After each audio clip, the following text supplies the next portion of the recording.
Hello everyone, I am Haunting Stories, and I am here to help you today. I know you use this video to fall asleep, so before that, please like the video and subscribe to the channel. Also, tell me where you are from and what time you are watching. Now, get comfortable and relax.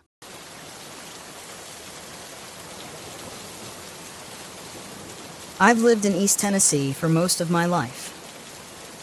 Growing up, I'd hear old wives' tales and urban legends about strange creatures that roamed the forest. For the longest time, I thought what every other kid thought, that they were just stories told to scare kids away from dangerous places, so they wouldn't fall into a ravine or get lost in the massive wilderness.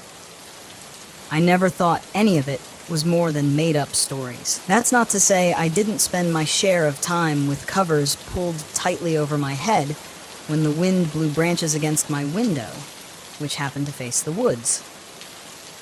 As I grew older, I found myself gravitating toward the stories of strange creatures in the woods. That curiosity is what led me to investigate such things in my spare time. People around here seem to be obsessed with Bigfoot, as if he's some local celebrity. They tend to ignore or downplay other cryptids. I don't know why. With the hundreds of thousands of acres of unexplored and barely explored forest, it seems there's plenty of space for anything that feels like making its home there to be left in relative peace. Me? I'm more of a fan of dogmen. Unofficially, of course. You see, once I graduated high school, my only goal was to become a park ranger. Where else could you go to work and be surrounded by such glorious nature, even at its most dangerous? There are literally dozens of stories I could tell, but the one that sticks with me is about the hikers from a couple of years ago.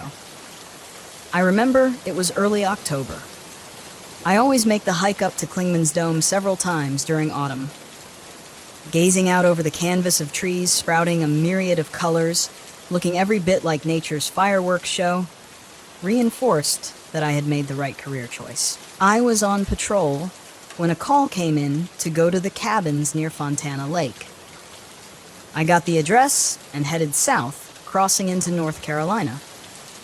When I got there, I was met by a woman who said her husband, son, and brother-in-law had gone to the lake fishing and hadn't come back. I got the information I needed about their general description, names, and a description of the truck and boat, then headed out to search for them. She said they were heading up to Wolf Creek. I called it in and told the station I would be driving down to Flat Branch to see if they had gone into the river there. It was a decent drive to get there, but then it was a decent drive to get pretty much anywhere out in the backwoods of the Smoky Mountains. When I got there, I found 3 trucks parked off to the side. 2 of them had empty boat trailers. I checked the description the wife had given me, and it matched one of the trucks. I had a starting point for my search. I walked up to the water and looked both ways, hoping to luck out and find them coming in from a hard day's fishing. No such luck. There was a house nearby, so I walked over and asked if they had seen my quarry. The man said he had been out fishing himself yesterday and recalled seeing a boat like the one I described, with 2 men and a boy in it. I asked him which direction they were going, and he said west. I asked if he had a boat and could take me up to Wolf Creek.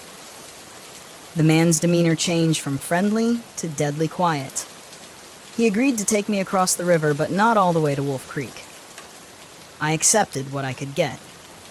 After a quick jog back to my truck to get my backpack, he ferried me across and quickly left. It was a mile or so to the rural campsite I suspected they had camped at. I started walking along the edge of the river, keeping an eye out for them. It wasn't long before I spotted a boat sitting on the shore. I approached the boat, and it seemed to be the right one. Everything about this missing persons report seemed like just another case of someone staying out later than planned. It was a little too easy. I would be very happy to find them sitting by a campfire, about to pack up and go home. It didn't take long to hike to the campsite, but when I got there, things stopped being easy. There were only 2 tents set up, but they both looked like someone or something had torn into them. I checked inside each one and found sleeping bags and general camp equipment strewn about. I did my best not to disturb anything. When I came to the second tent, I found something more disturbing. This tent was also in disarray, but as I looked, I saw distinct drops of red. There was a notebook sitting near one of the sleeping bags. I picked it up and paged through it. October 3rd. We headed out for our annual fishing trip this morning. Mom wasn't too happy, but we told her we'd be back tomorrow. The drive to the boat launch was kind of long, but we filled the time talking about all the fish we were going to catch and generally telling stories about the area. Dad tried to scare me with a story about a cryptid that lives in the area, but I knew he was just yanking my chain. We got to the boat launch and headed out into the water without too much of a hitch. Uncle Roger nearly fell in trying to get the boat undone. He didn't find it nearly as funny as Dad and I did. Once we were out on the lake and had our lines in the water, he seemed to settle in and enjoy himself. After a few beers, he was laughing about it with us. We caught a couple of fish, but they were too small and we had to throw them back. Dad said he'd heard about a good spot up by Wolf Creek. We had better luck when we got there. Uncle Roger caught 3 largemouth bass, and I caught 2. Dad had a big one on his line, but it got loose before we could net it. It was starting to get dark, so Dad said we should go to one of the rural campsites. We pulled the boat up to shore and tied it to a large tree, then took our gear and hiked to the campsite. There wasn't anyone else there, which Dad said was odd because the site is normally full. We unpacked and set up our tents, and Dad got a fire going while Uncle Roger cleaned the fish. We ate, laughed, and talked until it was dark, and we turned in for the evening.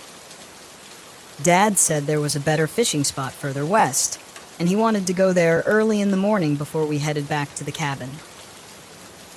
It's the middle of the night, and Dad is playing a joke on me. I woke up for some reason, and he wasn't in the tent. I could hear rustling outside, along with something pawing the ground and snorting. I knew it was Dad trying to scare me. He and Uncle Roger had been telling cryptid stories while we ate supper. I told them they weren't going to scare me like they did last year. They just looked at each other and smiled. I knew they would have something up their sleeves. I didn't bother to turn the light on or go out and check. I knew they would just run away and hide, pretending to be a creature I had scared off. Then, in the morning, they would ask each other if they had heard the commotion, hoping to scare me. I wasn't falling for it. One thing you learn from having a prankster for a dad is not to believe anything you see, or in this case, hear. I rolled over and tried to go back to sleep, but Dad was making it tough. He was stomping and growling around so loud trying to get my attention, but I wasn't having it. When I got up in the morning and went outside, the campsite had been destroyed. Uncle Roger asked if I had heard anything last night, and I played along, saying I'd heard some creature outside our tent, but was too scared to go out and check. He made a good show of searching for Dad and seeming genuinely concerned. I was just waiting for Dad to get tired of the game and come back to the campsite. As the morning wore on, Uncle Roger started talking about going to look for him. I wanted to tell him I hadn't fallen for their little prank, but didn't want to spoil their fun. When noon rolled around and Dad wasn't back, I started to get worried. Maybe he had fallen and hit his head on a rock or something. Uncle Roger was beside himself. He told me he would have already gone looking for Dad, but didn't want to leave me alone at the camp. We decided to go look for him. Uncle Roger found what looked like a scuffle, and we headed off in that direction. He told me to stay right with him as we struggled through the forest, looking for any sign of Dad. I was starting to doubt that this was a prank. I was getting worried about Dad. The further we went, the more I realized how wrong I'd been. I wanted Dad to jump out and scare me, just so I'd know he was okay. We walked around for hours, searching for him, but we couldn't find him. I was beyond worried now, and I could tell Uncle Roger was too, but he didn't let on. He just kept saying Dad was probably already back at the campsite by now. When the sun started sinking low in the sky, we gave up our search and headed back. Twice, we lost our way and had to double back to get to the site. There weren't many trails out here, at least not ones people had made. When we got back to the site, I ran to our tent, hoping he would be there, but he wasn't. We ate a quick supper and turned in for the night. Uncle Roger promised me he would wake me up when Dad came back. October 4th. Uncle Roger never woke me. Dad didn't come back. I said we should call for help, but he told me Dad had the only phone. We were trying to decide what to do when we heard rustling in the woods, and the birds went silent. We looked around for the source of the noise, and unfortunately, we found it. There was a thing coming toward us. It stood on its hind legs, and its body made these loud, cracking sounds, like its bones were snapping into or out of place, echoing all around us. This thing was huge. I literally froze. My body refused to move as this horror came toward us. Uncle Roger grabbed me and yanked me over behind his tent. We tried to hide, but this thing saw us and let out a massive roar. We were so close I could see blood on its claws and teeth. I prayed it wasn't Dad's. "What do we do?" I said. He put his finger up to his lips. It looked over at us and then went into my tent like it was searching for something. "Come on," Uncle Roger said. We snuck away from the monster as quietly as possible. We slipped down the bank of the creek and walked downstream in the water. "Where are we going?" I whispered. "There's a bridge downstream. If we're quiet enough and that thing loses our scent, we could hide under it and hope it goes away." I focused on walking as quietly as I could through the water. The sound of the creek was loud, so I was hopeful it wouldn't see or hear us. It seemed like forever until we reached the bridge. It was a small wooden bridge that spanned the creek, allowing hikers to pass over. There wasn't a lot of cover. We tried to wedge ourselves into the shadows at the furthest end of it. Time slowed to a standstill as I sat there on the uncomfortable rock, shivering. Neither of us had our jackets on, and the sun had gone down, taking the warm air with it. I started to doze when I felt a nudge. I looked up, and Uncle Roger was motioning me to be quiet. I was about to ask why when I heard the creak of a board on the bridge right above my head. It wasn't the steady walk of a hiker going down the trail. It was a slow, deliberate step, someone sneaking or hunting. I listened in mortal terror as the board slowly gave way to the weight of whatever was on it, one slow step at a time. As if I wasn't cold enough, my teeth began to chatter with fear. It couldn't have been very loud. Uncle Roger barely heard it. But he went into silent convulsions, motioning me to stop. I bit my tongue to keep the noise down and continued to listen. Only there was nothing to listen to. Whatever was on the bridge had stopped moving. It was as if it was listening to be sure it had heard something. I strained my ears. When I did, I heard sniffing. The thing was trying to catch our scent. For the first time, I noticed there was a slight breeze. It was blowing in the same direction the water flowed, but I had no idea which side of the bridge the creature was on. The wind could be our savior, or our doom. Another slow footstep sounded like a bomb going off as the board creaked beneath it. For the briefest of moments, it seemed like it was moving away toward the far end of the bridge. I hoped and prayed that was the case as another footstep sounded, then another. I breathed a silent sigh of relief as I heard it step off the edge of the bridge and onto the trail. My relief was short-lived, though, as I saw a face peek around the corner and peer under the bridge. I froze in terror as this thing that looked like a giant, monstrous dog walking on its hind legs snuck around the corner of the bridge and dipped its feet into the water. It sniffed the air and poked its snout into the shadows under the far side of the bridge. Coming up empty, it turned its focus to the side of the bridge where we were hiding. Daylight had faded to dusk. There was precious little light to see by. That was our only saving grace. The shadows were darker here, making us nearly invisible, but that was rapidly ending as the beast approached. My mind was vapor-locked. I had no clue what to do. Running would just give us away more quickly. It was looking like our only choice was to die. At that moment, I was 100% sure of what had happened to Dad. Hot tears streamed down my cheeks at the thought of my father being torn apart by this monster.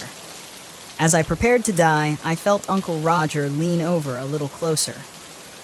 He was right in front of me, and it was hard to see the monster. I saw his hand move down toward the ground and pick up a stone the size of his fist. I knew right away what was happening. He was trying to shield me. He would offer himself as a sacrifice to protect me. My tears redoubled, making it hard to see. The monster was almost on us. It hadn't acted like it knew we were there, but at this point, it didn't matter. A few more steps and all doubt would be removed.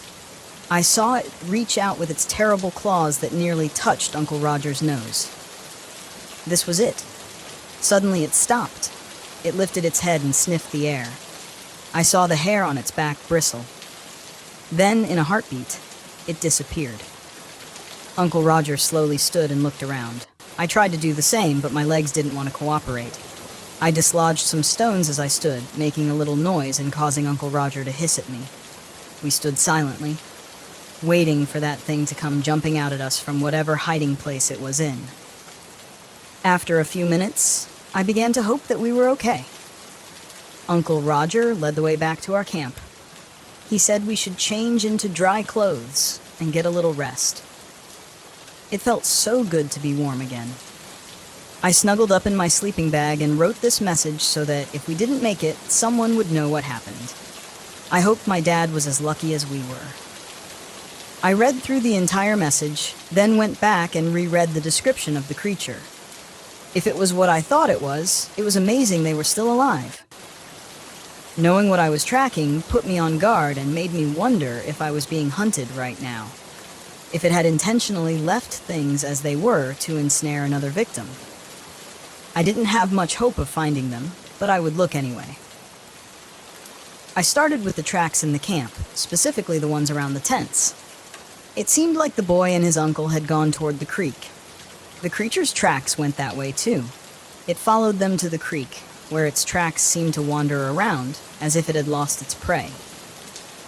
I saw where they went into the water to throw off its scent. Smart move. I followed the meandering tracks until they came to a small bridge that forded the creek. The tracks went over the bridge, then through the creek underneath it. That didn't make sense unless they were hiding in the shadows. The creature's tracks made a sudden turn and went toward the trail, then up a hill, almost like something spooked it. If it was what I thought, I couldn't imagine anything spooking it. I followed the creature's tracks up over the hill. Then they doubled back and followed the creek from the top of the ridge. I noticed there was a good view of the creek. It didn't make sense to be going this way until I found myself back in the camp. It had put them right back in its sights. I was confused for a while. I couldn't find a second set of tracks where they left the second time.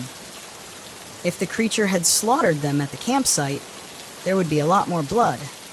But there wasn't. In fact, I couldn't find any proof they'd come back. Then it hit me. I went back and looked at the tracks again. There were a few here and there that were doubled. The boy and his uncle must have come back here after the bridge, then left the same way as before. The disturbing thing was, I still hadn't seen any tracks of the father. I circled around the camp slowly looking for anything I might have missed. Eventually, I found a set of adult tracks leaving a tent and going to the edge of the trees. They stopped, facing a tree. There was a dark spot on the bark, a couple of feet up. This had the earmarks of a late-night bathroom break, but the confusing thing was, the tracks never returned. Like he had stopped there to relieve himself and then just disappeared. I searched all around the tree when I made a startling discovery. There were flecks of blood farther up on the bark. I circled out farther from the tree and found my terrible discovery, tracks of the creature with drops of blood beside them. My marrow turned to ice at the implication. I followed my new trail, hoping I wouldn't find what my mind was telling me I would. I tried to report to the station on my radio, but strangely, all I got in response was static. I knew there were areas out here that didn't get good reception, but I didn't think this was one of them. Right near a posted campsite, just off a trail. I decided I would try again later. I adjusted my backpack and started off after my prey. As a precaution, I pulled out my sidearm and made sure it was loaded. It seemed like a silly thing to do, but when dealing with a dangerous alpha predator, it's best to make sure you're ready to shoot. My hand shook a little when I put my gun back in its holster. I knew this was dangerous. I knew it would be just as easy to go back to the station and let search and rescue take care of it. But I also knew that there was a man who was in the clutches of a deadly creature, and he was losing blood. I didn't have time to waste. I followed the tracks as best I could through the brush and fallen trees. I would lose the trail sometimes, only to pick it up again when I found a few more drops of blood. The tracks ran along the base of the hill, heading west until they came to a stop. It was right in front of a mountain. I looked all around, but the trail had disappeared. Finally, in desperation, I looked up and noticed a cave partway up the mountain. I thought about going up there, but was unsure. That could be the home of this creature, or it could be the home of a dozen other animals, none of which would appreciate me storming into their living room unannounced. After another thorough look around the area, I decided it was likely where my prey had gone. Clouds had been rolling in all day, and now they decided they were done playing nice. The rain began slowly enough, but was soon coming down in sheets. The cave was looking better as I covered my eyes and tried to see where I was going. It was raining so hard I couldn't see the cave anymore. I just kept pressing forward in what I hoped was a straight line, over fallen trees, through brush, and rapidly rising streams. I finally looked up and saw I was at the base of the mountain. My direction was off by a little bit, and I had ended up a few dozen yards to the right of it, but it was no matter. I started climbing the mountain, being extra careful of my footing, especially in this torrential downpour. After a few slips, including one that nearly had me tumbling off the mountain, I made it to the mouth of the cave. I slipped inside and enjoyed a moment without water dumping on me. I looked down, and the water dripping off of me made a little puddle, like I had brought my own rain cloud into the cave with me. I shook off as much water as I could as quietly as possible. The rain pouring down outside made loud splashes inside the cave. It would have been difficult to hear anything else, but I still wanted to be sure. I buckled and set the backpack down just inside the mouth of the cave. The rain had made it gain extra weight, and I didn't know if I would have to move fast. I opened my pack and got out my bottle of water and drank. It had been a while since I had drunk anything, and I chugged half of it down. I closed it and saved the other half in case I got out of here alive. With that happy thought rattling around in my brain, I stowed the water bottle back in my pack and pulled out a small flashlight. I turned it on while pointing it at the floor. The bright beam illuminated the cave. It was large as caves go. I could stand up in it and not reach the ceiling. There were many boulders and stones. It wasn't a smooth floor. The walls were rough. There weren't any cave drawings in here. I walked slowly, each step feeling like I was closer to my doom. I pulled out my gun and held it tightly, the sense of foreboding thick in the air. Two thoughts impressed themselves on me. Firing a gun in here would probably deafen me, and the stench was horrific. It smelled like an open sewer in the middle of August. As I crept deeper into the cave, the sounds of the rain diminished, replaced by an eerie silence. I could hear the steps of my feet, my breathing, and my heart pounding. I was seriously considering turning around and leaving when I saw something ahead of me move. It was big, at least as big as me. I dove against the wall for some cover, forgetting that I was holding a bright light in my hand. so it didn't matter if I tried to hide as long as the light was on. I pointed it at the floor but didn't turn it off. I heard a shuffling sound getting closer. I was tempted to turn off the light, but giving the edge to this creature was not a good idea. It already had the home field advantage. I heard it sniffing, but I couldn't see it yet. I decided to find out more by bringing my light up and shining it deeper into the cave. I got the shock of my life when my light landed on the creature, and it was only a few steps away. It was big, at least 6 feet tall, and looked like a dog with a long snout. Only its body seemed elongated. It stood on its hind legs and had hands attached to muscular arms. Overall, it looked like a nightmare. Part 2. It recoiled from the light and let out a growl. It was all I could do to keep from soiling myself. Without thinking, I pointed my gun and fired. The sound was deafening. My ears instantly started ringing. The creature roared at me, then turned and ran deeper into the cave. It had roared a mere few feet from me, yet I barely heard it. I stumbled and had to take a minute to steady myself. Then I started following it deeper into the cave. To this day, I really don't know why, other than needing to know if the hiker was alive. I looked at the ground to see if there was any blood, but there wasn't. I must have just startled it with the shot. That wasn't great news. I'd hoped I would have hit it and that it was wounded. Just scared meant it would be ready to fight when I saw it again. After all, I'm sure to the creature I was the invader, and it was defending its home. I continued farther into the cave, shining my light and watching for any sudden movement. I had no idea where it was or if it was setting a trap for me. I felt a whiff of air and jumped back a split second before the claws sliced the air where my face would have been. I rolled and came up shooting, holding my light beside the gun to illuminate my target. I fired over and over, pointing and shooting without having the time to aim. I watched as it ducked every shot and ran with inhuman speed. Just before it disappeared from sight, I saw it skip a step as I fired my last shot. My hopes soared that I had hit it at least once. I ejected the magazine and put a fresh one in, reminding myself that I only had one more, and chastising myself for not being more careful with my limited ammo.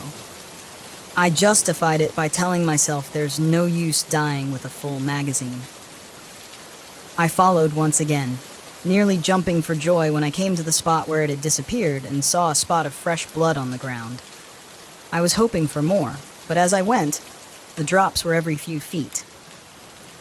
Even though it didn't seem like much, at the speed it was running, I was sure it had sprung a major leak. I followed the trail deeper into the cave. There was a chill in the air that made me shudder. My mind told me it felt like a tomb, my tomb. I shook off those thoughts and continued until the blood stopped. I shone my light on the small puddle and the ground beyond where there was no blood. My mind screamed at me that it was a trap. I shone my light all around, even on the ceiling, but I couldn't see it. I started backing out the same way I'd come in, my eyes darting all around in search of my prey. It hit me like a bulldozer going 60 miles an hour. It had come out of nowhere and rammed me in the back. I sprawled out on the floor, rolling to a stop. My flashlight lay a few feet away, and I had no idea where the gun was. The wind was knocked out of me. I tried to breathe, but couldn't. I just lay there, gasping for air. It slowly circled around me, growling and bristling. I knew it was going for the kill. I screamed at my brain to move, but my body refused to cooperate. I tried to focus on my breathing and regain mobility. As it circled closer, I could see its breath chugging out of its mouth like a steam engine.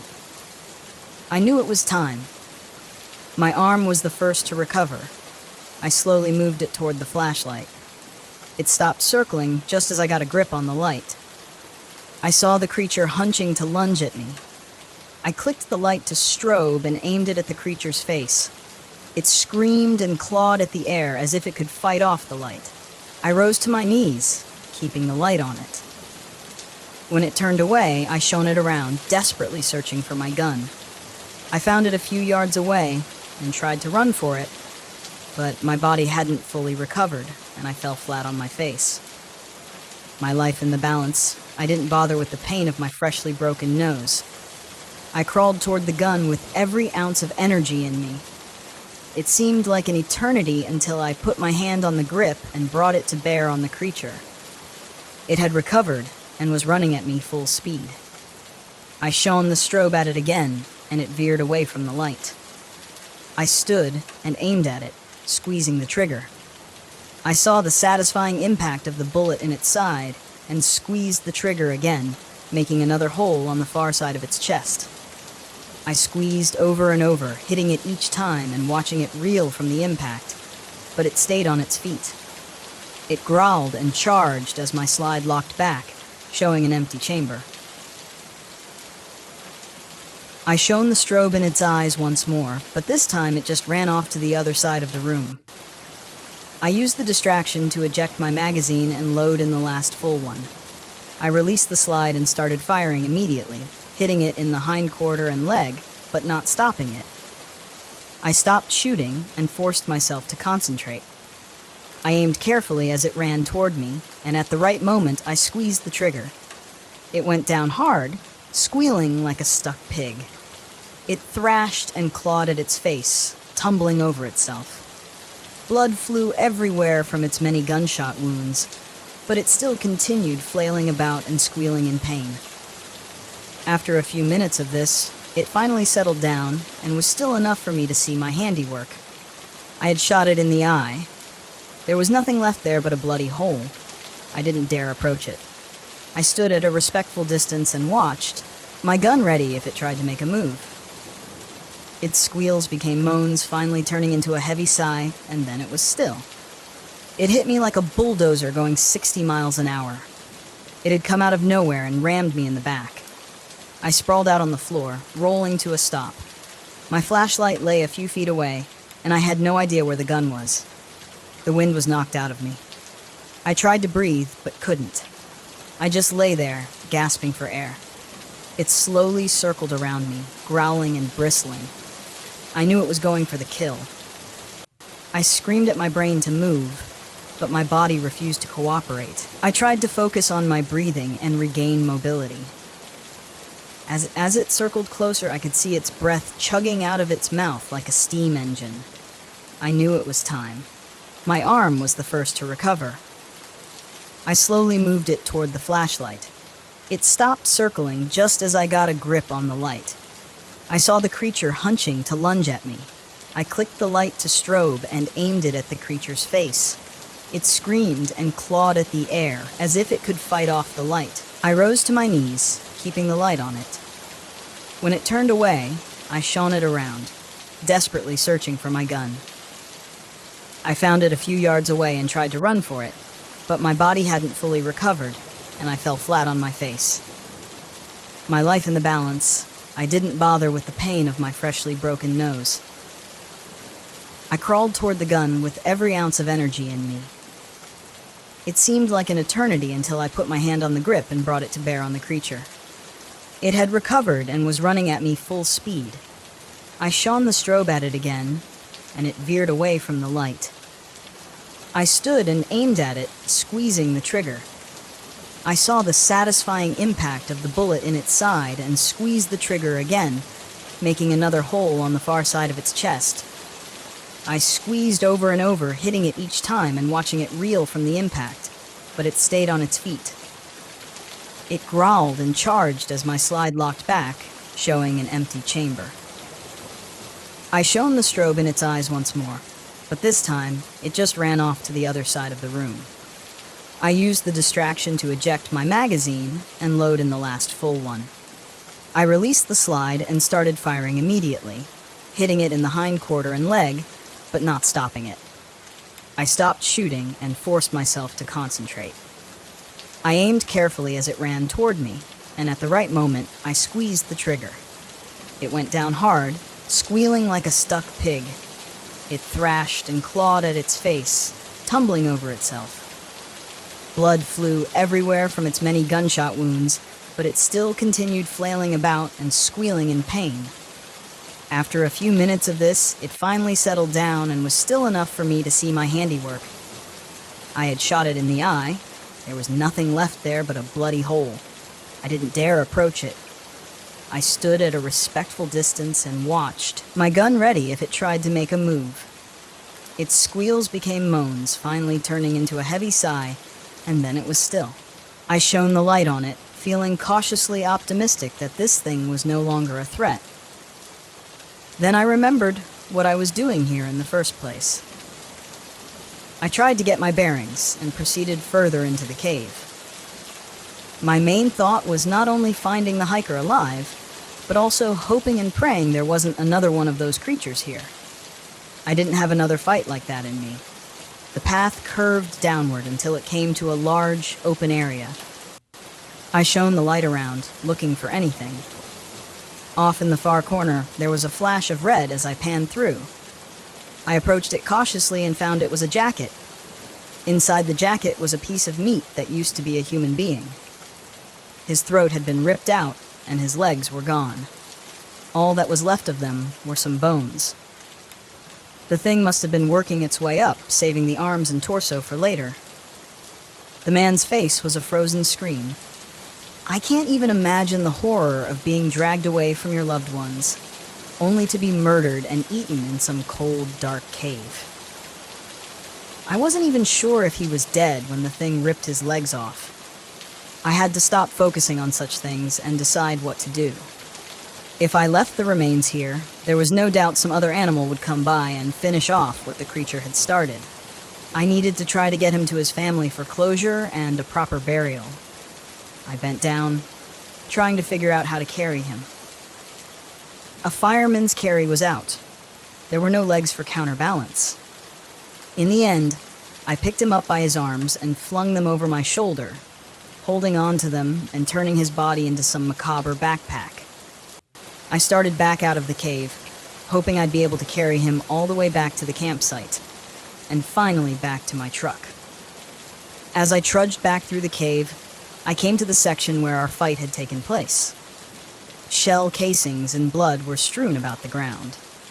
I wondered to myself how I had avoided getting hit by a stray ricochet. When I looked over to where the creature lay, only it wasn't there. I shone my light all around frantically, whipping around, but it was gone. I found the spot where it had lain still, where I thought it had died. There was a large pool of blood there, but no body. I pulled my gun out of my holster, ejected the magazine, and checked to see how many rounds I had left. There were only 2. I hoped wherever that thing was, it was no longer in the mood for hunting or revenge. In the end, I decided there was nothing I could do. If the thing attacked me, I was defenseless, carrying literal dead weight on my back. I holstered the gun and hitched up my human backpack, then shone the light toward the mouth of the cave and kept walking. My hearing was just starting to return to normal, although I was sure I would have some permanent hearing loss. I could hear the shuffling of my feet as I staggered toward the cave opening. When I got there, I found a world transformed. Daylight was just starting to peek its way around the dark. However, the rain had created a massive fog bank. I couldn't see anything down in the valley I'd come from. It was a sea of fog. Only the peaks of the mountains escaped its suffocating blanket. I looked over and saw my backpack, patiently waiting for my return. I lay my burden down and got the water bottle out, glad that I had saved the last drink for now. As I sat on the edge of the cave precipice, I looked down and wondered how I was going to get the body down there without falling to my own death. For an instant, I was tempted to throw it down and find it at the bottom once I climbed down. But I thought this fellow had been through enough and didn't need the indignity of becoming a human frisbee. I dug through my backpack and found some bungee cords. I bungeed him to my back and carefully started my descent, leaving my faithful backpack to watch me desert it. I wished I could take it with me, but there was no way I could carry both. As I climbed down, there were a few times I lost my footing and nearly took the short, deadly route down. Fortunately, I made it to the bottom in one piece. Instead of celebrating, though, I discovered a new problem. The fog was so thick I could barely see my hand in front of my face. I had no idea how I was going to find my way out of there. I decided to go straight away from the mountain and hope the fog cleared as I went. The rain had turned the forest into a marshland. The ground was soft, and the streams had overrun their banks. I found myself wading through knee-deep water on more than one occasion as I trudged along, hoping I had enough energy to get back without collapsing from exhaustion. Two thoughts chased each other around my mind. Where were the other hikers? And where was the creature? I hadn't seen any other remains in the cave. If it had killed them, it hadn't had time to take them back to the cave yet. Perhaps my pursuit had forced it to retreat before it could retrieve its other bounty. I kept my ears open for any sounds of it following me. The most disconcerting thing was the lack of forest noises. The animals and birds were strangely silent. Usually that meant there was a predator nearby. In this ungodly fog, perhaps they were just sleeping, waiting for it to clear. That sounded good. It gave me the false illusion that I wasn't in mortal danger from a wounded alpha predator bent on revenge.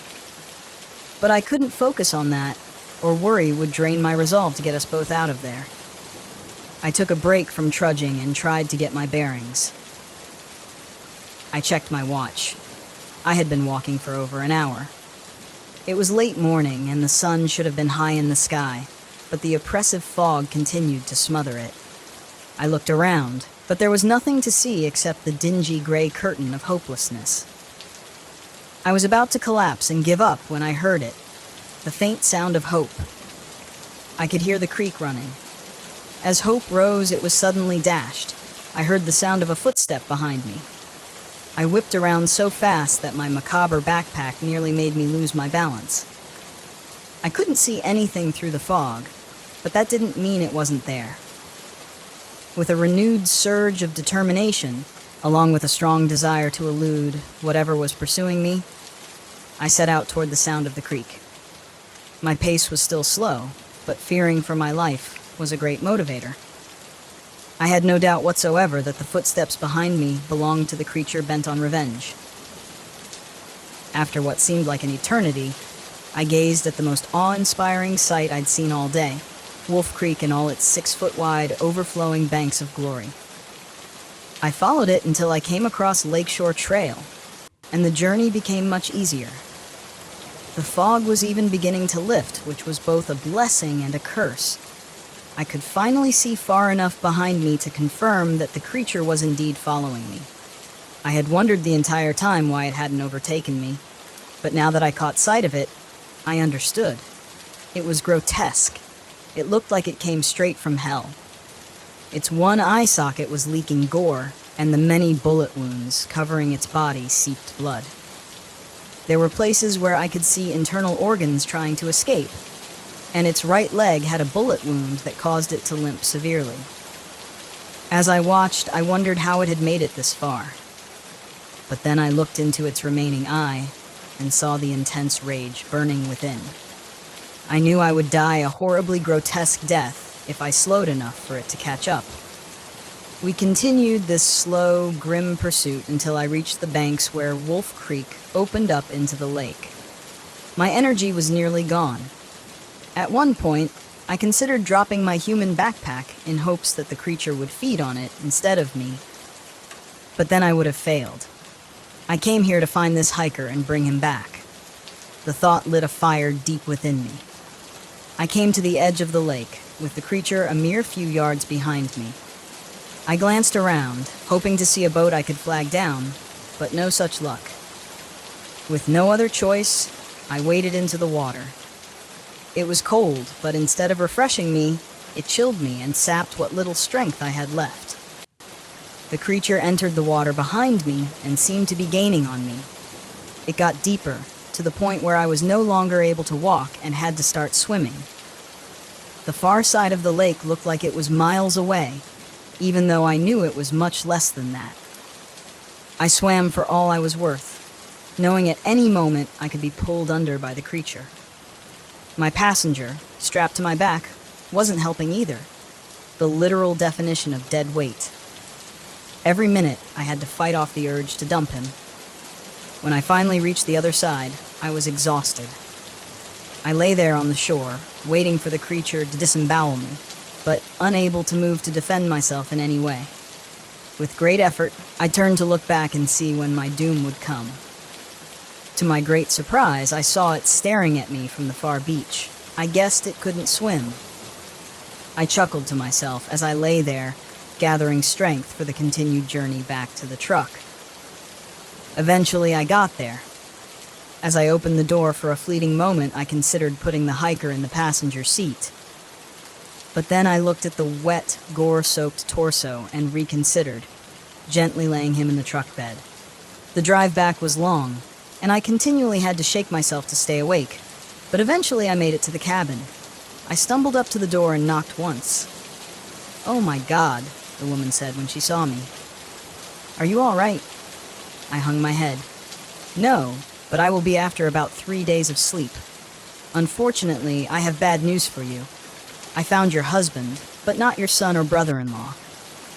A man and a boy came out of the cabin and stared at me. I instantly knew who they were and grabbed them both in a huge hug. "I'm so glad you made it out," I said, fighting back tears. Thanks," the man said, pulling out of my hug. "Who are you again?" "He's the ranger that came to look for all three of you," the woman said. "I don't understand. Your tracks were confusing," I said. "I followed them down to the bridge, but then they went back up to the campsite." "We got some rest," the boy said. "Then Uncle Roger came and said we were going. We left everything and slipped away to the boat, rowed across the river and left." I smiled. "I'm very glad you did." He looked at me with expectant eyes. "You said you found my dad?" My face fell. "I did, but it was too late. So he's..." I nodded solemnly. "Where is he?" "He's in my truck, but you don't want to see that." Before I could say another word, he ran to the truck and looked in the passenger seat. A look of confusion fell over his eyes when he saw no one there. Then he slowly looked toward the bed of the truck. He stepped back and peered over the side. He instantly dissolved into tears and slid down the side of the truck, sobbing. "I'm so sorry," I said to the woman and the man. She grabbed me and gave me a hug. "Don't be," she said. "Without you, we wouldn't have known for weeks, months, maybe even years what had happened. We would have gone on looking with false hope. You've given us a chance for closure and to properly grieve."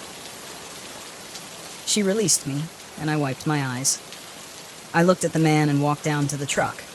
He followed, and we gently removed the body and laid him on the couch, then covered him with a blanket. The boy followed us back to the cabin, but wouldn't look at me or anyone else.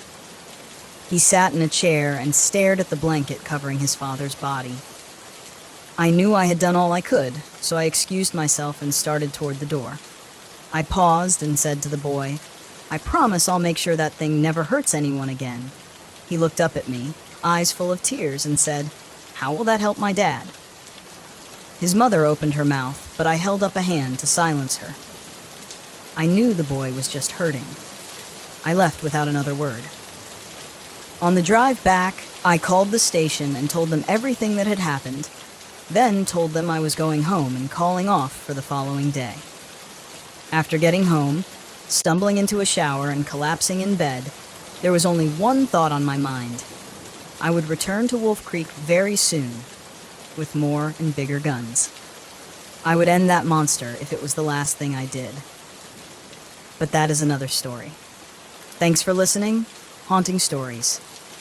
See you tomorrow at the same time.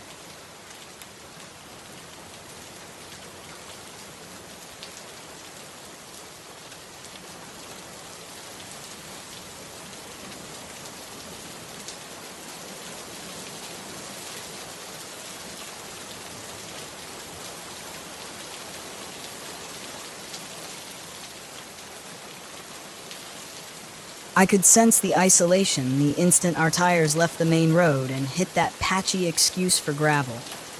Every bump felt magnified, like even the dirt wanted us to turn back. My boyfriend, who I'll call Dylan, Tried to act like all this was part of the adventure, but I caught him glancing in the rearview mirror more than once, scanning the empty stretch behind us. We'd heard about this primitive camping spot from a friend of a friend. A place so remote you'd swear you were on another planet. No designated sites, no cell service, no company other than the occasional deer wandering past. We thought it would be just the escape we needed. As the road got narrower and the trees pressed in, I began to wonder if we were going too far off grid. After what felt like an hour of muddy twists and turns, we noticed a truck pulled off by the side. Its hood was popped, but there was no sign of obvious trouble. No steam, no frantic waving. A woman leaned against the driver's door, not trying to flag us down or anything. She just stood there. We slowed a little, automatically ready to help, but Dylan gripped the wheel and shook his head, his gaze locked on her. The way she stared made me feel like she'd been expecting us specifically, like we were already part of some plan she had in mind. I tried to get a better look at her face, but Dylan pressed the gas, and suddenly she was just a figure in the rearview mirror. I caught myself checking the side mirror, half expecting her to jump in her truck and follow. That didn't happen, or at least not right then. We headed on, but the air inside our car felt heavy. Dylan said it was nothing, but I knew better. It took us another 10 or 15 minutes to find a place to pull off. The spot wasn't ideal. Mud clung to our boots, and we had to stomp around a bit to find a decent patch for the tent. Still, it was level enough, and we figured we'd be left alone. That was the whole point, right? We set up a small fire, both of us trying to shake off our uneasy start. I cracked a couple of jokes about wanting s'mores, hoping that normal conversation might make everything feel safer. Then a car crawled by, a rusty old sedan with a driver who slowed to stare at us. I tried not to dwell on it. Maybe he was just curious. But when the same car came back a second time, lingering even longer, my pulse pounded. Dylan muttered something about folks trying to find dry land in this swampy mess. I nodded, but secretly I wasn't buying it. He circled back again. This time, I locked eyes with him for a split second. He didn't smile or wave, just kept his gaze fixed on us before he drove off. Dylan and I shared a look. Neither of us voiced what we were thinking. Maybe we should leave, but the idea of hauling all our stuff through slippery mud only to have him follow our tracks made that plan seem pointless. Dusk arrived, bringing the kind of silence that feels unnatural. Our tiny fire crackled in the clearing, but the dark pressed in from every side. We ate our hot dogs in intense silence, checking the road every few minutes, waiting to see headlights creeping by. When nothing else happened, we tried to call it a night. The moment we zipped ourselves into the tent, though, every rustle, every snap from the fire's dying embers felt ominous. I tried to calm my racing thoughts, reminding myself that weird encounters happen sometimes, especially far from civilization. Dylan seemed tense too, tossing and turning, but we both tried to act like we were fine. Neither of us wanted to be the one to say, "Let's pack up right now," not when we'd invested so much energy just getting there. The last thing I remember before drifting off was wishing the night would pass quickly. But deep down, I sensed things were about to get a whole lot worse. Night settled around us in a suffocating hush. I remember lying there, counting the seconds between the crackling embers of our dying fire and the distant rustle of undergrowth. Dylan's breathing was shallow. I could tell he was as on edge as I was, though neither of us admitted it. Sometime past midnight, must have been closer to 3 a.m., an awful noise tore through the silence. It was this warped combination of metals scraping across gravel and a machine trying to start up. It came in bursts, each one echoing through the trees. My chest tightened as I strained to figure out how close it was. Dylan quietly unzipped the tent window just enough to peer out. The moonlight painted the clearing in pale light, but everything looked still. The sound must have been bouncing around the hills, or maybe it was closer than I realized. My mind was racing with questions I didn't dare say out loud. I heard Dylan whisper that it could be far away, but his voice wavered. It didn't sound like he believed that himself. I kept imagining shapes moving at the edge of the clearing, people lurking just out of sight. Usually I'd rationalize it all away, tell myself it was a weird echo, an animal, anything. But there was nothing familiar about that metallic grinding. A few minutes later, Dylan sat up and started rummaging through our gear. My pulse hammered as he pulled out the machete we'd packed. It was still wrapped in that plastic packaging because we never intended to use it for more than chopping brush. Seeing him carefully remove it in the middle of the night, in total silence, made me realize we were past the point of hoping this would all blow over. He motioned for me to get dressed quickly. No big speech, no debate. We both knew we needed to leave. We moved as quietly as possible, unzipping the tent and emerging into the cool night. My senses were in overdrive. My eyes jumped to every shifting shadow. My ears caught every twitch in the undergrowth. We started gathering our gear in the weak moonlight. I almost tripped over an empty can I hadn't noticed before. I nudged Dylan, and he froze. We hadn't brought any beer, so it definitely wasn't ours. That realization sent a jolt of panic through me. Someone had been here, close enough to leave trash by our embers. We didn't bother taking time for a detailed cleanup. We crammed our sleeping bags into the trunk, tossed the tent on top, and locked ourselves in the car. Dylan checked the gas gauge. He'd been worried that whoever was out there might have siphoned our tank. Thankfully, we still had enough to get out of there. He fired up the engine, and the headlights carved two stark beams through the dark. Every tree seemed like a potential hiding spot, and every bend in the mud road threatened to reveal something we weren't ready to face. We kept our eyes peeled for movement as we barreled through puddles and slick patches, slipping a bit now and then, but never stopping. Once we finally got onto a more solid stretch of gravel, I let myself breathe a little. Dylan tried to make a joke, something about how a hybrid saved us from ending up in some horror movie, but even the humor felt forced.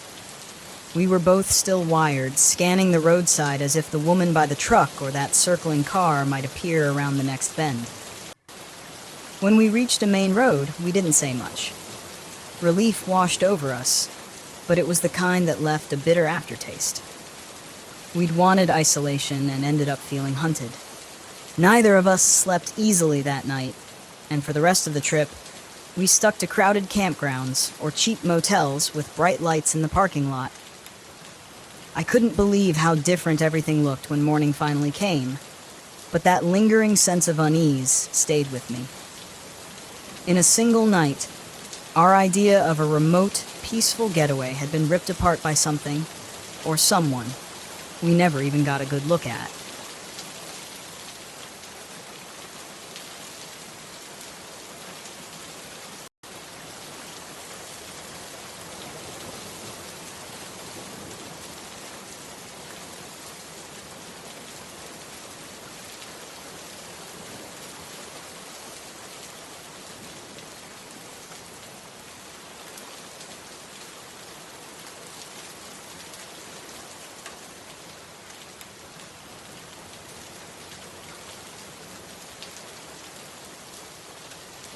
I'm a park ranger, but I'm leaving my name and the name of the park out of this post intentionally.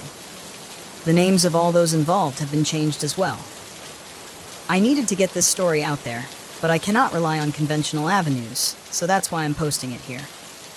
I could lose my job, or much worse, but this story has to be told. I owe it to Catherine. My ride at the ranger station began like any other day. I was given my section of the park to patrol. Unfortunately, the park is massive, and my section usually includes about half of it, so there isn't much chance for leisurely strolls on the trails. I hopped in my work vehicle, a 10-year-old 4x4, and headed out to see if anybody needed assistance. It didn't take long to find someone. At the first campground, there was a man who couldn't get his camper started. A quick jump got him up and rolling. Next was a couple needing directions. then an overturned canoe. I had only made it a few miles through the park. I was going to have to move faster if I hoped to make a full round today. I managed to grab a few quick bites of lunch and put some miles behind me without anyone needing help when the call came over the radio. A hiker had found something, and I needed to check it out. A half hour later, I was talking to a middle-aged woman who had made a concerning discovery. She had found a hat and a note on the trail. I read the note.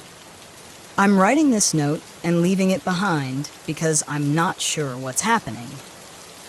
The 5 of us friends have been planning this trip forever, ever since long before we graduated. But something always seemed to come up at the last minute, and one or more of us couldn't go. For a while, I was almost convinced that some outside force was working against us, that we were cursed to never go camping together until we were all too old to enjoy it. I could picture Devin now. He would still go even if he was so old that he had to use a walker on the trail. He's always up for camping. I think the guy carries a loaded backpack in his car everywhere he goes. Adrian got here right behind us, followed soon after by Dean. Of course, Terry was the last one to show. We started up the trail in great spirits. 3 miles in, the sun was just starting to heat up. We were making good time toward the rusted campground when Devin decided to take a detour. He said he had heard about an old trail that no one used anymore and wanted to check it out. I said that we should just keep going the way we were, but I was outvoted. Honestly, I don't think Terry's vote should have counted since he was obviously stoned, and Dean just bullied him into saying yes. We came to a spot with a large stone off to the side of the trail. Devin said that it was the trailhead, but I didn't see any trail. He led us through some heavy brush, but on the other side, it cleared out, and we could see the faint impression of an overgrown path. I went last and left my hat on the stone in case we got lost and needed to be rescued.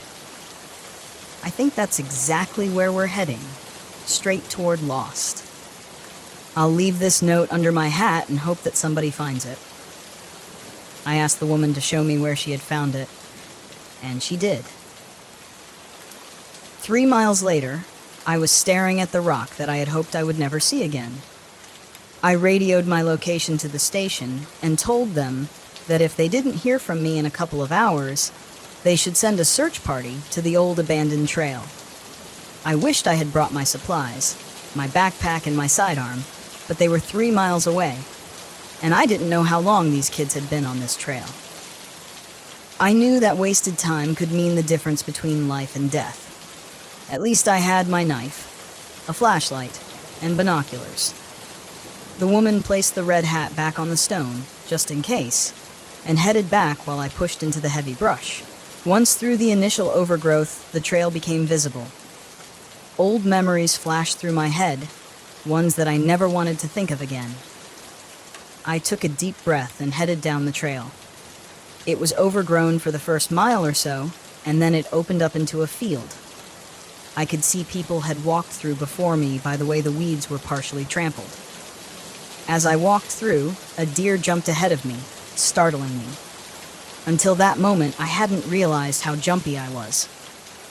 I tried to settle down, reminding myself that these kids were just lost, and that I could catch up to them and get them out. But telling myself that didn't make the memories go away. I entered a clearing with a fallen log and another note with a rock sitting on it. Okay, I think I'm being silly. This trail isn't so bad. Maybe I was wrong. Devin seems to know where he's going. I just can't shake this feeling that we're being watched. Sometimes I'll look around, and I swear I see a face disappear behind a tree. Am I being paranoid? Maybe if the birds would start singing again, that would lighten my mood. But I haven't heard a bird or any other animal for a while. I wonder why they're being so quiet. Are they afraid of us? On another note, Terry seems to be brooding more than usual. Maybe he forgot to bring enough of his stash to last the trip. Devin is in his glory, since everybody has to rely on him for directions. Adrian and Dean seem to be along for the ride. although I have noticed Dean looking around at the trees as well. Maybe I'll ask him if he sees anything. If you're trying to track us down, I hope we aren't being too much of a bother. I just have this feeling. I folded the note and stuck it in my pocket, then prayed that she was wrong about being followed. I pushed on, beginning to miss my backpack with the supplies in it, especially the water bottles. The trees provided some shade, so the sunlight wasn't shining directly on me, but hiking is always thirsty work. The birds chirping in the trees made me almost forget about the desperate mission I was on to save these 5 kids. My mind wandered back to the kid that I couldn't save. It had been shortly after I started as a park ranger. An 11-year-old boy had gotten lost on this very trail. His parents searched frantically for him before calling us to look. I remember hoping to be the one to find him, as we formed search parties and searched in and around every inch of the trail. In the end, I got my wish. I found him, but I wish I hadn't. I pushed the memory to the back of my mind and focused on the trail. It was starting to fade. The trampling of feet wasn't making enough of a difference, and I was starting to lose my way. Out here, that can be deadly. I kept moving forward and finally regained the trail, just in time to reach the fork. I looked back and forth from one choice to the other and couldn't see a difference between the two. I searched for any broken twigs or plants that would give me a hint, but there were none. Just when I was about to give up and flip a coin, I saw a piece of paper in the weeds, barely visible. I dug it out and read it. Okay, it seems like we have a dilemma, a fork in the road, as it were. You would think that I would be happy to see the doubt in his eyes as he looked from one choice to the other, but you'd be wrong. It made my confidence plummet. It made me think that we were never getting out of here. Everyone's running out of water. Devin yelled at us for not conserving, but I saw him drink the last of his too.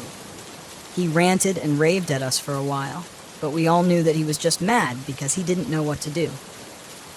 In the end, he flipped a coin, and we all did our best not to laugh. Adrian is reaching the end of a rope with Devin and his attitude. Dean has been playing peacemaker, trying to keep them from going at it too much. Terry has been way too quiet. I haven't seen him light up once. Something's up with him, but every time I ask, he says that it's nothing. The birds still aren't singing, and it's starting to really bother me. The strange feeling that I have hasn't gone away. I asked Dean if he had seen anything strange, but he won't talk about it. We've been on this trail for a while. I'm hoping to come to the end soon. By the way, in case the note got moved or blown around, we took the left trail. I was panicked by the end of reading that note, and so relieved she mentioned which trail to take. I radioed in and reported that I was on the trail of the missing hikers. I mentioned the fork and taking the left side. I was told that there was no search party going on yet, and that I was the only one looking for these kids. It was the complete opposite of years ago, looking for that kid. Everyone was searching. I know that we combed every inch of that wilderness, but that's the thing about the woods. You can search every nook and cranny, but something can still stay hidden. The sun was going down, and I still had no idea how close I was to catching up to these kids. I could stumble across them in the next clearing, or they could be hours ahead of me. I met with the woman who showed me the hat and the note in the afternoon. If they started out around daybreak, they could be a good 5 or 6 hours ahead of me. If the leader is so driven to continue, it's hard to say how far they might be.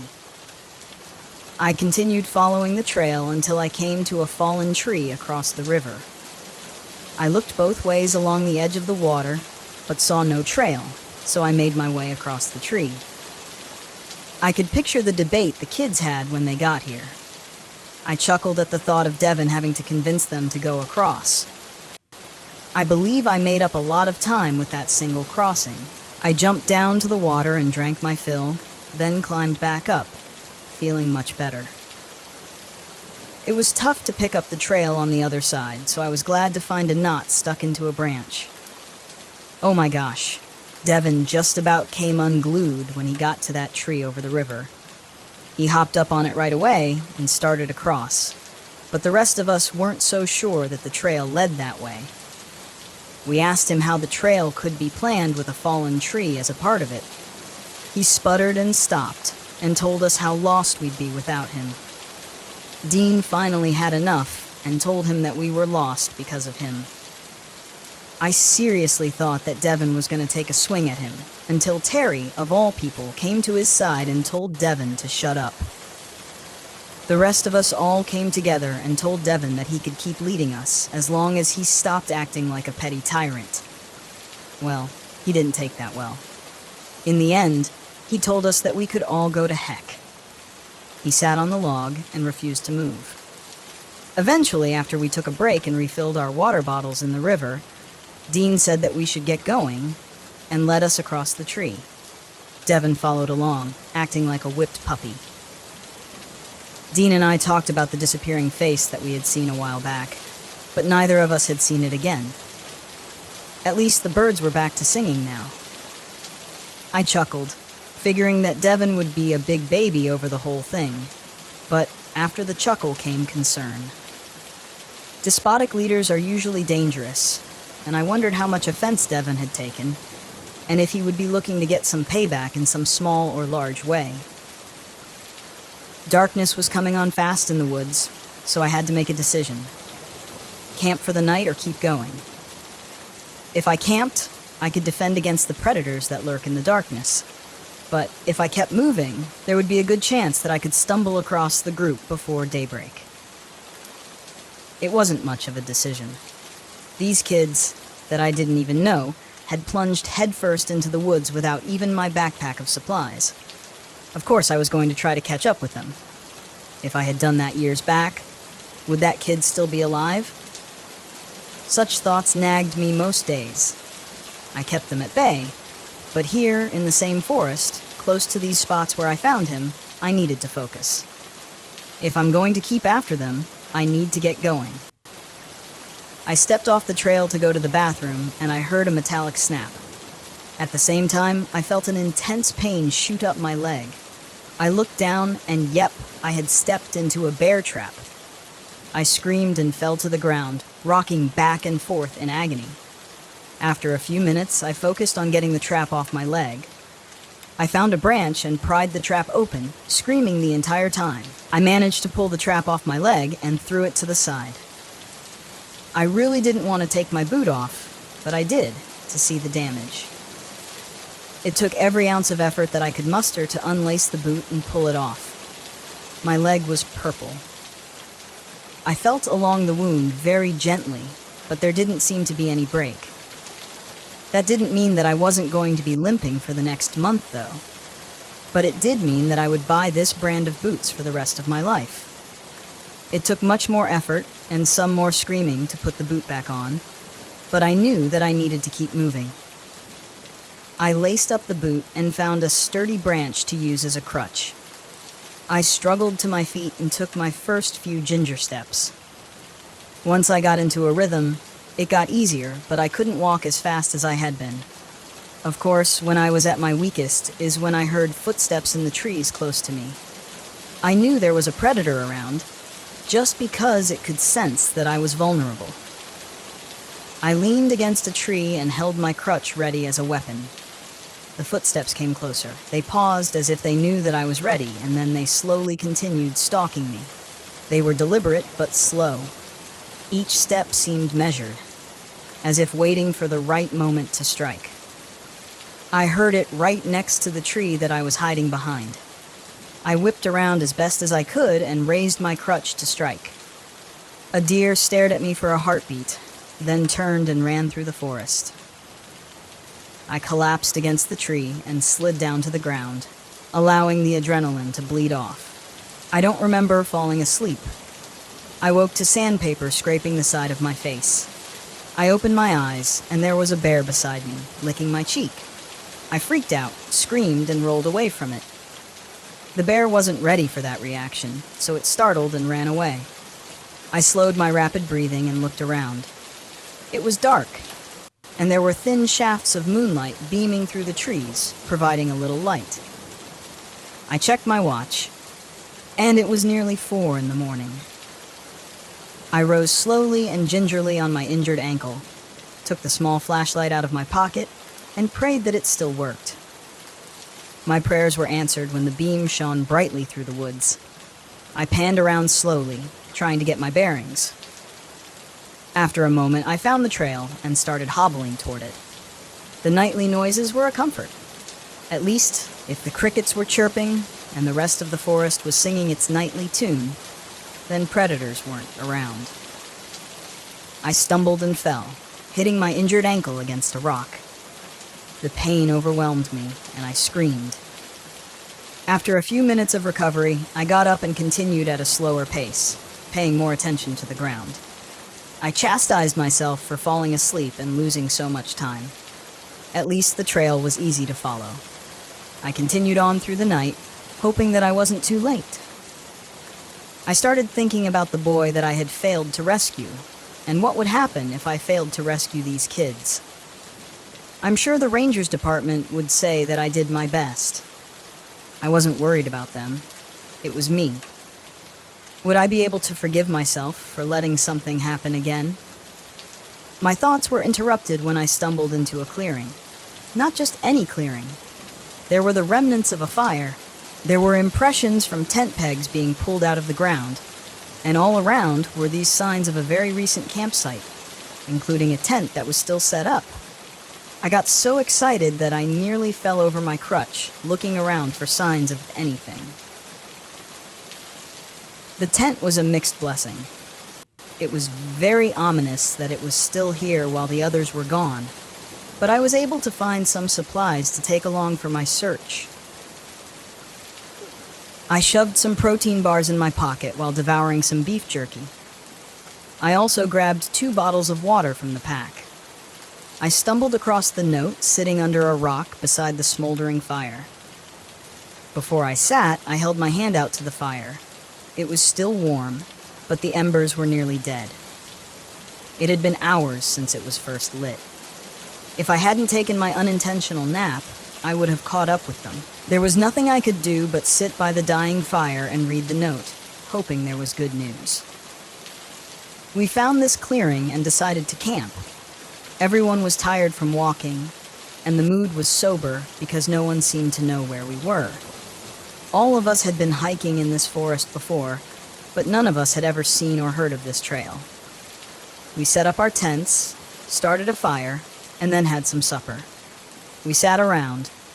No one really felt like talking, so I tried to get the ball rolling by asking Terry why he was late. He hesitated, but at my prompting, eventually told us that he had hit an animal with his car on the way here. I asked if it was a deer, and he said no. It was way too big to be a deer. He said that it walked upright on 2 legs and that it was massive, like 8 feet tall, covered in brown hair. He had swerved to miss it, but the strangest thing was that it seemed to try to jump in front of him anyway, like it wanted him to stop. We all listened with rapt attention. Just then, off in the distance, we heard a scream. We all froze. Devin started spouting off and yelling at Terry for trying to scare us, and then he stormed off.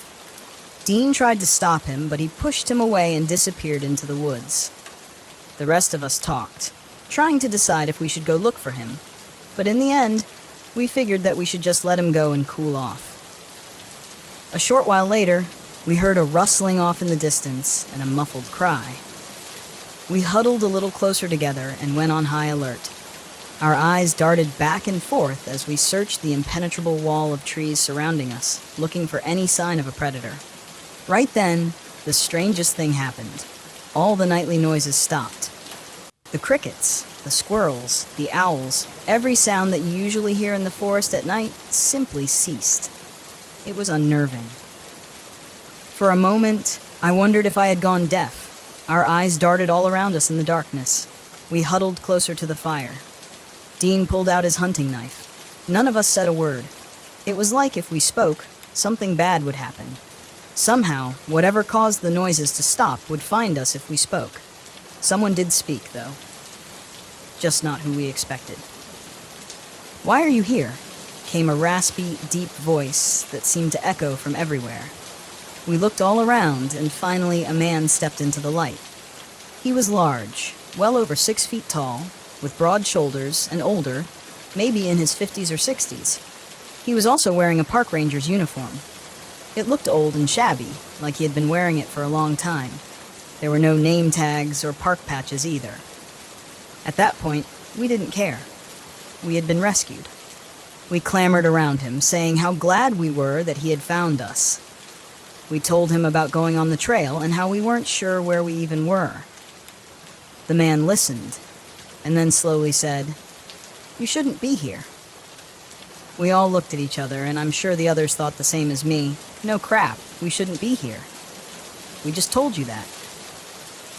He continued to look at us, from one to the other, as though sizing us up. I was starting to get a little uncomfortable with the silence. I would have thought that he would offer to guide us, but he didn't. He kept staring. I think everyone else was getting a little edgy as well, when Dean asked if he could point us in the right direction. He looked at Dean, as if deciding whether to answer him or not. "I can guide you," he said, "but first, you should have some rest." We all agreed that the day had been long and stressful, and we decided to take his advice and turn in. We offered him some food and water, but he refused, saying that he wasn't hungry. We each went to our tents and laid down.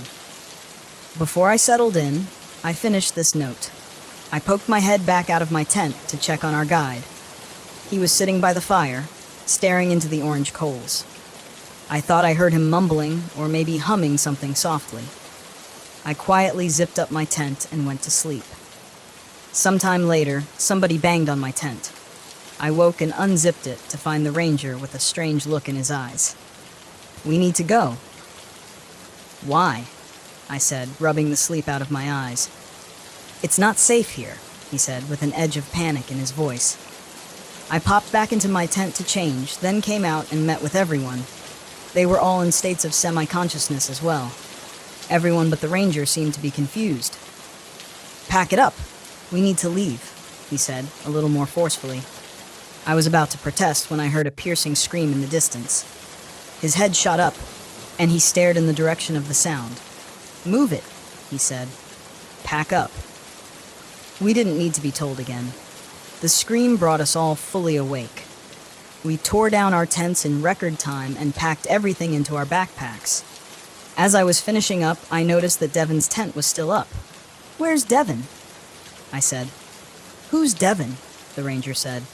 "He's another one of our friends. He went off into the woods alone right before you got here. He didn't come back," the ranger said. "Well, should we go look for him?" The ranger extended his arms and did a slow circle. "Which way would you go?" he said. I understood his point. How would we know where he had gone if he was still on the path or not? It just seemed like we should do something. "What about his gear?" I said. "Do we take it with us?" The ranger looked at me like he was annoyed at having to answer such questions. "No, leave it here in case he comes back," he said. "He'll need his supplies." I'm not sure if I'll keep leaving notes or not, now that we have the ranger to guide us. Whoever finds this, please look for Devon and make sure that he's okay. A ranger? All the rangers at this park are in their 30s or 40s, maybe. It was someone who retired and was just roaming around out there. But why would he be in a ranger outfit? I'm sitting here by the dying embers of the fire, with a tent set up in front of me. It was very tempting to take a rest. If there were a capable ranger, I could get some rest before the long hike back out of here. But I knew that I had already taken my rest for the night. If not for that, I would have been here hours ago, probably before the other ranger. I set out again, feeling tired but determined. The campsite made me more hopeful than I had been all day. At least they were together and thinking like campers. If only I knew who this ranger was. The sun was an hour away from rising, so I took out my flashlight to follow the trail. I zipped up the tent before I left, just in case its owner did come back. I wouldn't want animals getting in and taking everything. It's bad enough when injured park rangers do it. The trail stayed level for a while. As dawn peeped over the trees, the trail started heading upward, which was bad news for me and my bum ankle. It made things harder, but I had my trusty makeshift crutch to help me. Dawn crept into the forest, giving me a little assistance. At least I wouldn't have to waste a hand holding a flashlight. As the climb grew steeper, the trail grew more narrow. At times, it was only the width of 1 foot. I held on to trees and whatever I could as I scaled the extremely narrow trail. At the most difficult, I paused and seriously considered turning back. As I looked around for any other way to keep going, I saw a brightly colored fabric at the bottom of the ravine. I carefully balanced as I took out my binoculars and looked. It was a backpack, and attached to it was the body of a girl in her early 20s. She looked like she had hit her head on the rocks at the bottom. Her face had not looked much better. Her clothes were ripped and soaked in red. There was no doubt that an animal had gotten to her. The only question was she alive when it had started feeding on her? I looked away but felt my determination double. I had to find these missing kids. They might be with the ranger, but they were still in terrible danger. I slowly continued up the narrow trail. At times, I was sure the ground would give out from under me, and that I would share the same fate as the poor, unfortunate girl at the bottom of the ravine. It was then that I remembered my radio. I tried to call in and report the location of the body, but the only response that I got was static. I determined to try again when I got to the top of the trail. It was yet another motivation to keep going, to be careful, and to survive. It seemed like hours, moving at a snail's pace, working my way up the side of that ravine. Finally, I clawed my way over the edge to the top. I rolled over onto solid ground and lay there for a few minutes. Once I caught my breath, I got up slowly and painfully. I hadn't done my ankle any favors. I limped toward what looked like the trail and began following it. It wasn't long before I came across the remnants of another campsite.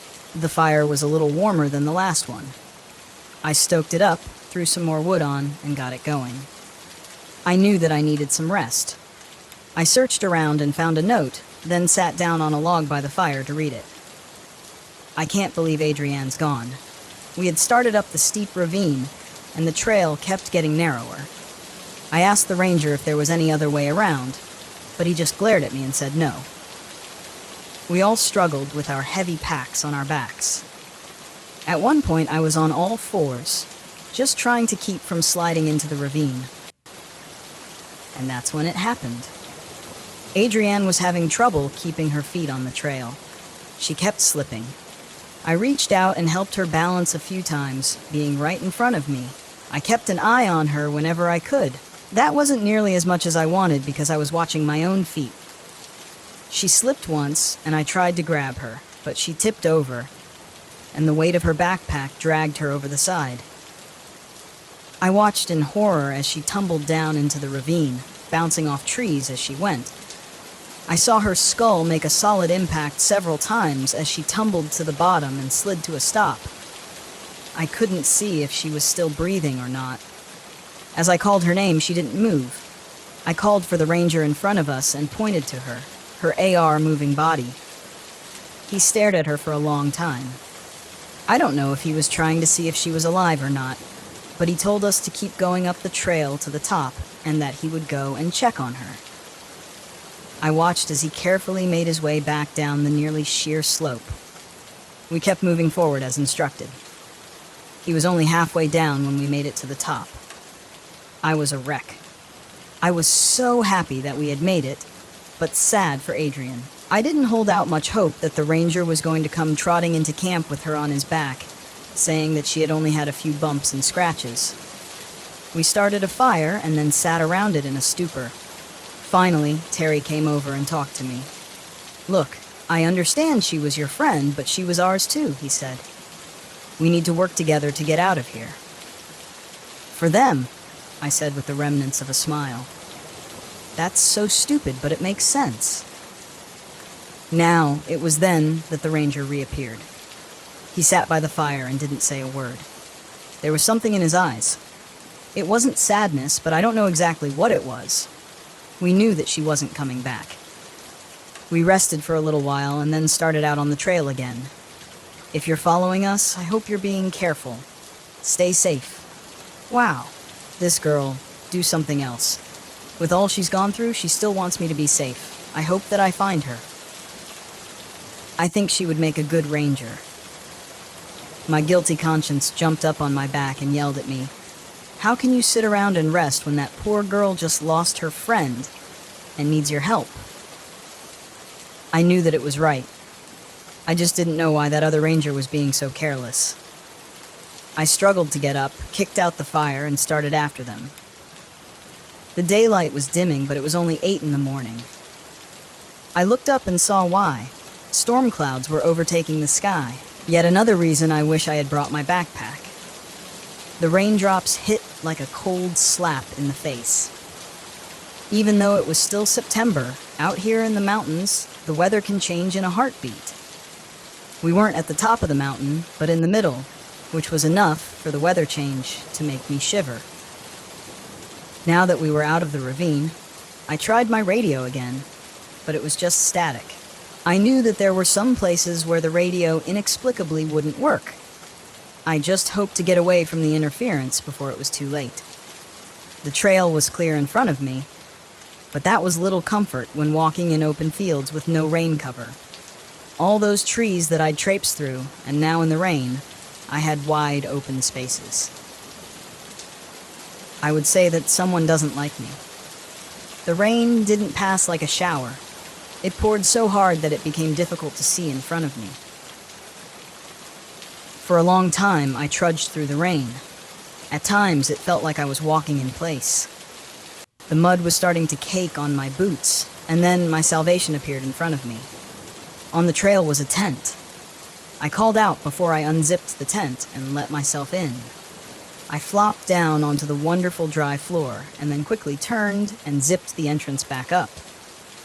I breathed a sigh of relief, but as I did, a stench hit my nose. I looked over at the sleeping bag and it was full.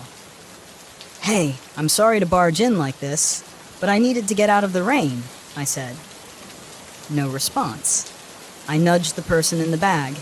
It tipped to the side and rocked right back, and that's when I noticed these splotches of red that had soaked through the bag.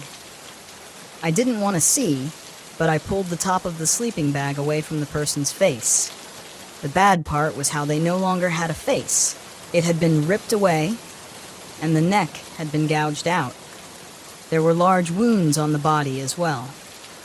I tried to feel for a pulse, but when my fingers went straight into the muscles of the neck, I figured there was no pulse to feel. I wiped my fingers on the sleeping bag and pondered why this person was covered. I know the animal that did this didn't gently cover up the person with a sleeping bag when it was done. I found my answer, laying above the head of the person. It was an out. I can't believe Terry's dead. I wish I had never come on this trip. I wish I had never let Devin bully us into turning down this trail. Where the heck is Devin anyway? When he stormed off on his little pity party, did he run across whatever creature had been stalking us? Is he sitting back in his tent now, enjoying himself? I really don't know. We were enjoying not climbing up the face of the ravine, but we were very tired. I mentioned stopping and camping for a little bit to the ranger. He looked around and even sniffed the air.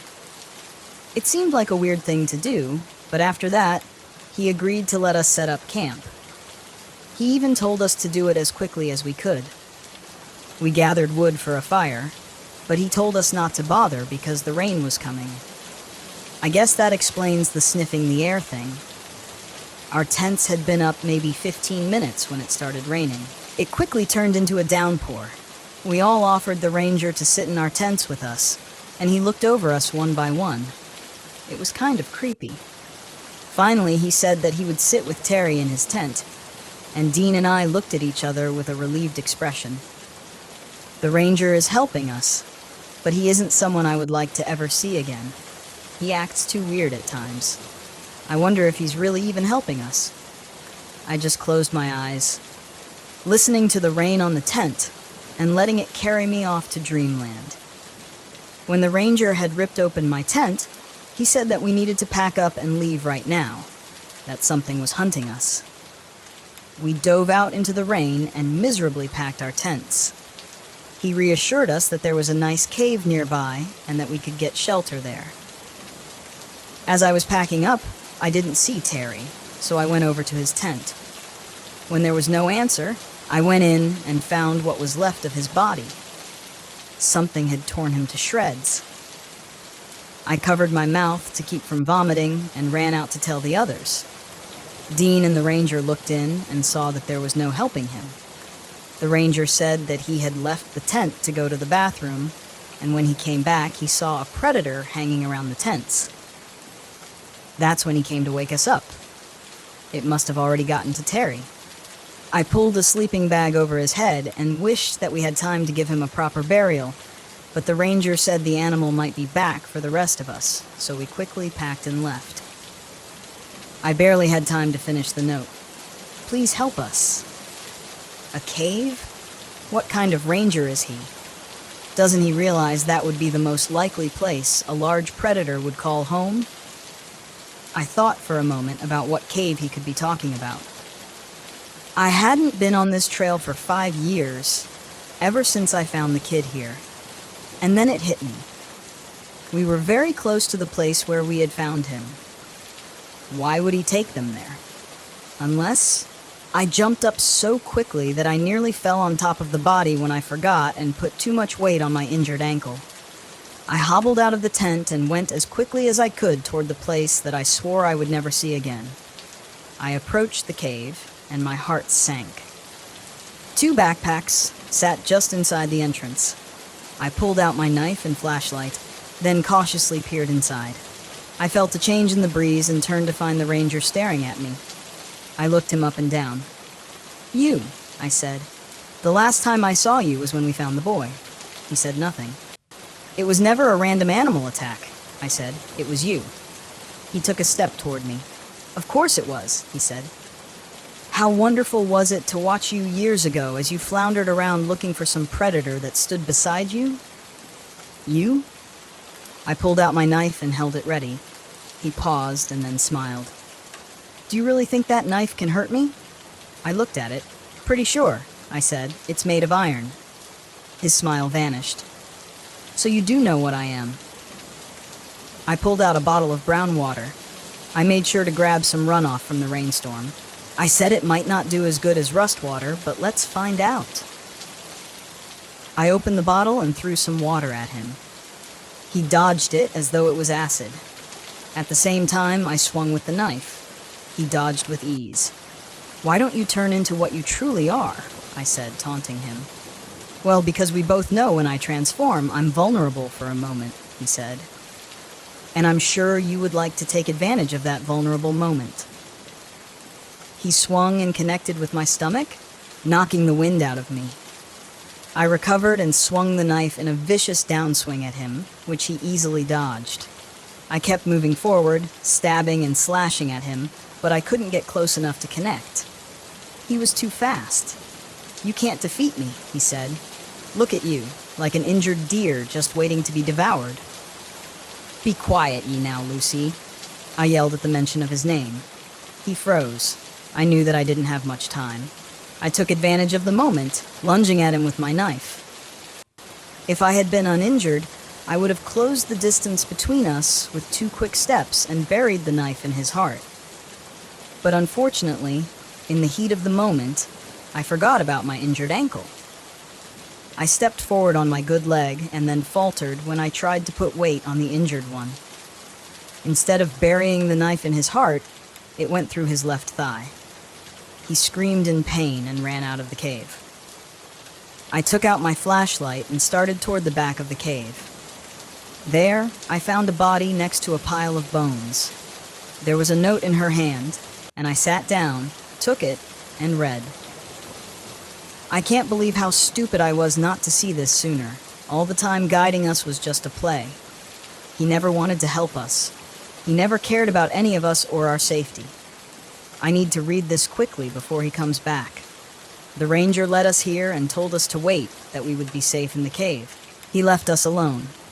Dean pulled out his flashlight and explored deeper into the cave. He found a large pile of bones, and off to the side of them was a pile of clothes. We ran toward the opening, but the ranger had returned. "So you didn't listen?" he said, leering at us. "I told you to stay here and not explore my home." "What are you?" I said. He smiled for the first time since I had met him, but his smile wasn't comforting. It was terrifying. I watched in horror as he changed into a giant cat creature. It didn't look quite like a panther or a mountain lion, but he lunged at us with amazing speed. He grabbed my leg and tore a large gash in it. I fell to the floor screaming. Dean tried to defend me, swinging his knife around and holding it at bay, but it circled around him and cornered him. He only had one chance. He lifted me with sadness in his eyes and then ran past the creature and out of the cave. It looked at me and my leg, then sprinted out after Dean. I know why he did it. He was trying to give me time to escape. But with my leg, there was no way that I could run from that thing. What he actually did was give me time to say goodbye. So if you're reading this, I'm sorry. I'm sorry that I led you to your death.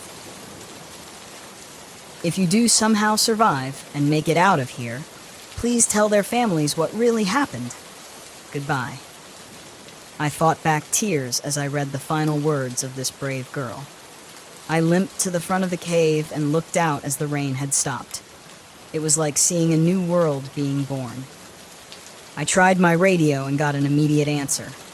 I gave them my GPS coordinates and told them to prepare for casualties.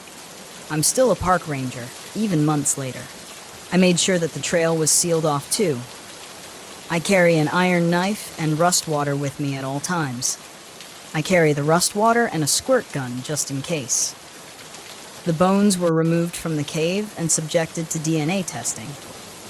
Aside from this group of victims, including Devin, there were other people who had gone missing in the park over the years.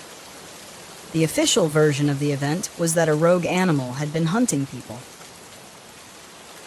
I was told that it would be best for my career if I didn't reveal the true nature of the predator.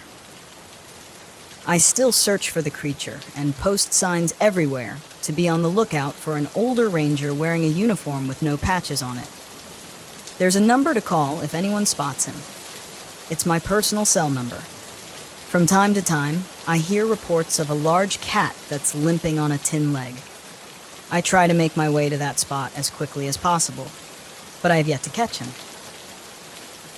I posted this story in memory of that brave girl, but also as a warning.